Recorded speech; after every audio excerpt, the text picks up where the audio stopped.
ก็ถือว่าสบายดีเด้อเนาะน้องหน่อยนะเรียนม .4 ทุกคนเนาะมื้อนี้อาจารย์จะมาสอนอยู่ชั้นม .4 คือเก่าเนาะพาแก้บททดทัดเนาะคณิตศาสตร์ม .4 บทที่2ต่อเด้อเนาะมื้อนี้จะมาสอนอยู่ในหัวข้อที่2กับ2จงหารสำนวนตรงนี้เนาะก่อนที่เราจะไปแก้บทเลขแต่ละข้อนั้นเนาะอาจารย์จะพาพวก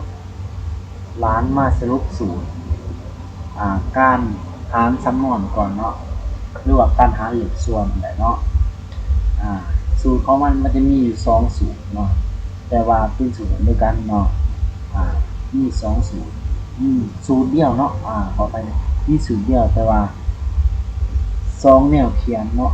สูตรที่1แม่นสูตรตามแนวนอนเขียนแนวนอนเนาะ a ส่วน b เนาะส่วนหารกับ c ส่วน d เท่ากับ a ส่วน b คูณกับ d ส่วน c เนาะเวลาเราเอา d ขึ้นเทิงมันจะเป็นตัวคูณหลังจากนั้นเราเอา a คูณ d ก็ได้ ab เอา b คูณ c ก็ได้ bc เนาะมาเบิ่งสูตรหน้าตั้งถามว่าบทเลขของเราเป็นแนวตั้งเนาะเราจะเอาสูตรของมันแม่น a ส่วน b หารอย่างส่วนใหญ่เนาะ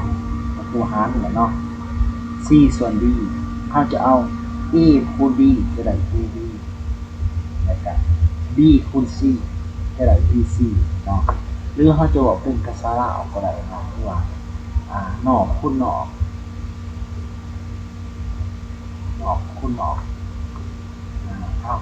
ถ้ามาบอกกันอย่างนี้เนาะในคูณนอกก็ได้เนาะให้บอลนอก d กับ a ได้ ab เนาะ d กับ c ได้ bc เนาะเราจะไปแกะเลยเนาะจะเป็นข้อที่25ต่อมาขึ้นเนาะแต่ว่าในมื้อนี้แม่นจะบอกถึงเกี่ยวกับการหาเลขส่วนการหารสำนวนเด้อเนาะเอามาเบิ่งบทเลขของเราเลย45ส่วนกับยกกำลัง2หารกับ9ส่วนยเลขคนเราจะเกิดได้เนาะเราเห็นว่า45ก็คือ a ยกกำลัง2ก็คือ b หารกับ9ก็คือ c อีกก็คือ d เนาะใส่เลยเนาะจะเท่ากับ a ส่วน b 45ส่วนกับอีกกำลัง2แล้วคูณกับเอาอีกกำลังส่วนกับหลังจากนั้นเราจะไปแกะการคูณสำนวนเนาะแต่สูตรคูณสำนวนเอาทั้งลูกคูณ45อีกส่วนกับ9อีกกำลัง2หลังจากนั้นเราจะตัดจะห่อนกันเนาะ45ได้มาจาก9คูณ5อีกส่วนกับ9คูณอีกกับคูณอีกแล้วจากนั้นเราจะห่อนกันลดไปเนาะจะห่อนกันอีกลดไป9กับ9ลดไปเหลืออยู่ส่วนอีกเนาะคือคำตอบสุดท้ายต่อไปจะเป็นที่26ข้อที่12ส่วนกับอีกกำลัง3หารกับ b ส่วนกับน้ำมันดีเนาะอะไรเด้อ1ส่วนกับอีกกำลัง2มันจะได้อยู่12ส่วนอีกกำลัง3คูณกันเอาอีกกำลัง2ขึ้นมาเนาะส่วนกับ1หลังจากนั้นเอาอยู่12คูณอีกได้12อีกกำลัง2ส่วนกับอีกกำลัง3คูณเปลี่ยนเป็นอีกกำลัง2คูณอีกเนาะหลังจากนั้นเราจะห่อนตัวลงไปเนาะอีกกำลัง2ลงไปเอาเหลืออยู่12ส่วนอีกเข้ากับผ่านเนาะต่อมาจะเป็นข้อที่27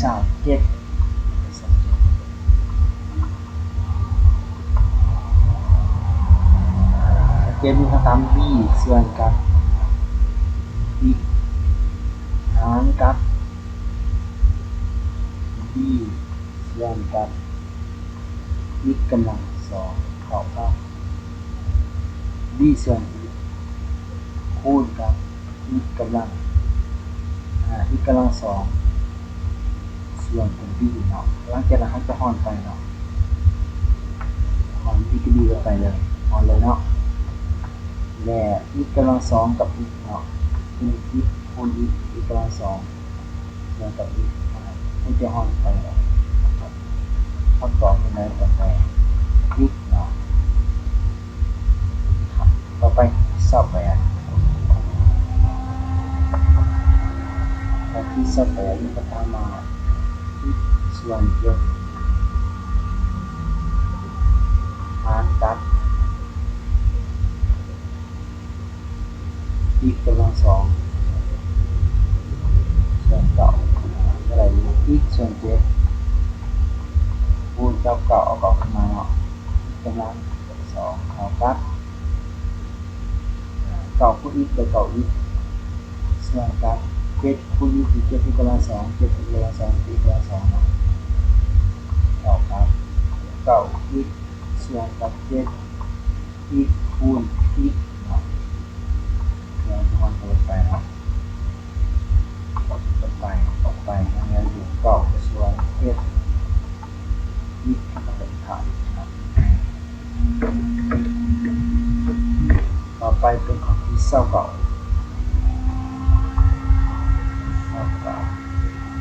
เรื่องคำถามมาอีกบวกเจ็ดอีกบวก y อีกบวก y ส่วนกับ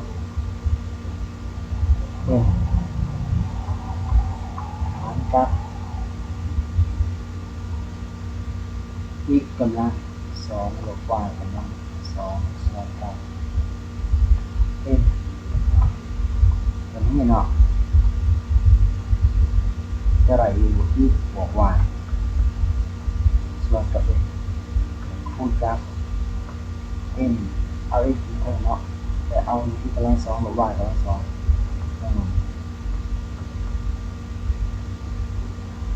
จะลงหลุมเลยเนาะตรงนี้ทำโซนนี้เนาะประมาณนี้ตัวนี้มันจะนำใส่สูตรอยู่กำลังสองลบคือกำลังสองเท่ากับกับพูดบอกเพื่อจะเอาอะไรเนาะก็เลยอยู่ที่บวก y คูณกับส่วนกับคูณกันอีกบวก y คูณอีกบวก y หลังจากนั้นเอาลงไปเนาะ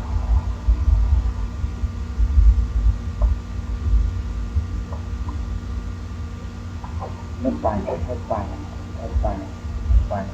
ยืนนี้คูณหนึ่งเด้อฝ่ายยาวหนึ่งเสื่อม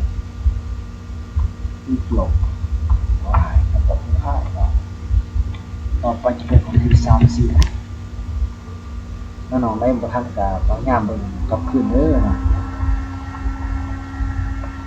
ที่30มีคำถามว่า3อีกบวก 3y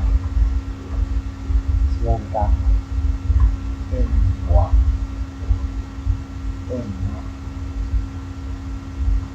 หารกับอีกบวก y ส่วนกับบวกเอาครับมันมี3เลยมันมี3เอา3ออกเป็น0เลย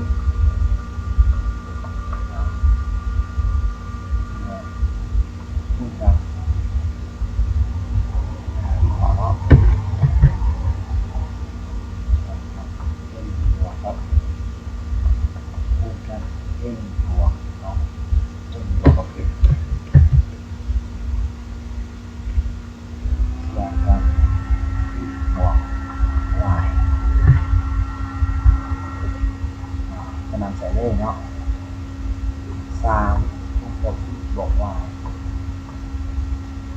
กับnบวกnส่วนกับnบวกคูณกับบวกy หลังจากจะหอดลงไปเนาะอีกบวกลงไปn n บวก n ลงไปn บวก n ลงไปให้ได้แต่ละสาม30ต่อที่31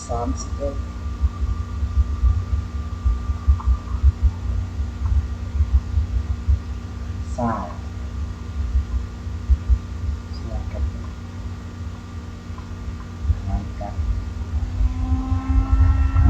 ส่วนเป็นอะไรเศร้า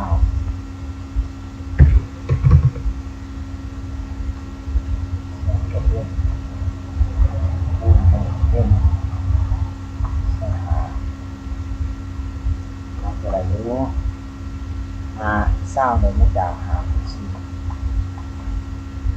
กับส่วนกับปัญหาแล้วจะทำไปเนาะออกไปออกไปออกไปเลยสี่ขั้นตอนไปต่อหน้าไหมข้อที่32จะถามว่า n ส่วนหารกับ n ส่วน10เท่ากับ n ส่วนหาคูณกับ10ส่วน n เท่ากับ10n ส่วนต้องหา n ติด n ลงไปจะห้อนคูณ2กับ2ไว้เนาะต่อไปจะเป็นข้อที่33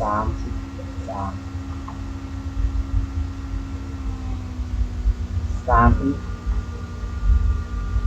ส่วนกับ 4y หารกับ4อีกส่วนกับ 3y จะเป็น3อีกส่วนกับ 4y คูณกับ 3y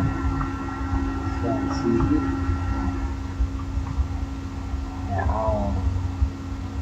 3 ต่ออีก y ส่วนกับ16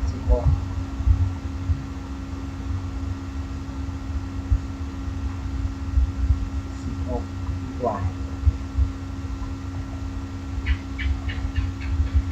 มันจะห้องที่ความเป็นไปมันเลยเป็นไปเก่าส่วนห้องประกาศห้องอะไรปะเก่าต่อไป34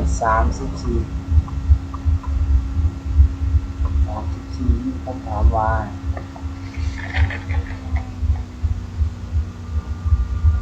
อีกส่วน6y กับ6y ส่วนกับหายแบบนี้น้องๆห้ามขาดเลยไม่ขาดเนาะห้ามห้องเลยขาดก็ไม่ห้ามห้องเลยพอวางเป็นคนหามไม่มาห้องอะไรเลยขั้นทางคูณห้องไหนเนาะปฏิบัติตามสิ่งที่ก่อนเนาะออกปั๊บหาย6y คูณหายส่วน6y เนาะ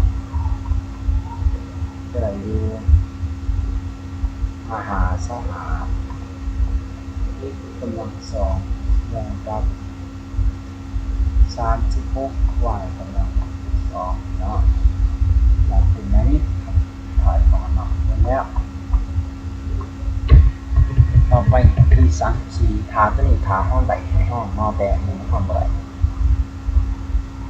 35 จัดให้ผมถ่ายตรงนี้เนาะอีกลบครับ3ทั้งหมดกำลัง2ส่วนกับอีกหารกับอีกกำลัง2ลบเก้าส่วนกับ2อีกเนาะ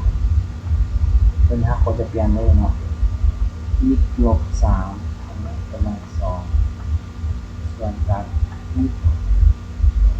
คูณกับ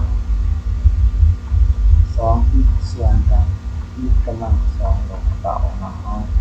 เปลี่ยนให้มันคือกับมีสูตรเนาะ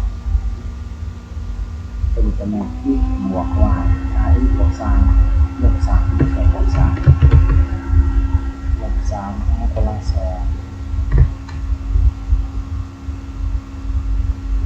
เป็นห้อเลยเนาะไปถ้าถามถึงคูณเท่าใดเนาะ200ประมาณอย่างการอีกกำลัง2ลบเก้าคือเป็นอีกกำลัง2ลบ3กำลัง2แล้วจะนำใส่สูตรอีกกำลัง2ลบอีกกำลัง2แล้วก็เรียนอีก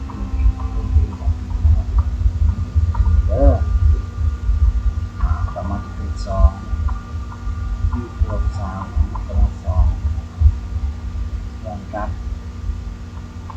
อีกลบ3บวก3แล้วนี่กูจะเปลี่ยนเนาะเปลี่ยนเป็น2อีกลบ3อีกกับอีกลบ3กำลัง2มาทั้ง2ตัวนะครับลบ3 2ตัวอีกลบ3กับอีกบวก3บ้านจะหลังจะห้องหมดไปเนาะอีกลบ3หมดไป